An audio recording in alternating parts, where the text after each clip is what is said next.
20 دقیقه طول نکشید دکتر اومد بیرون.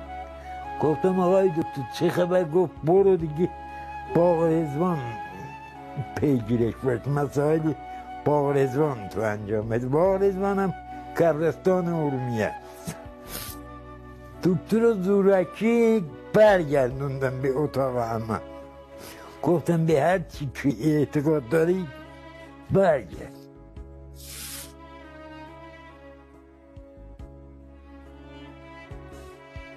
تا دکتر برگشت به اتاق عمل 4 ساعت و نیم طول کشید بیاد بیرون بار دوم.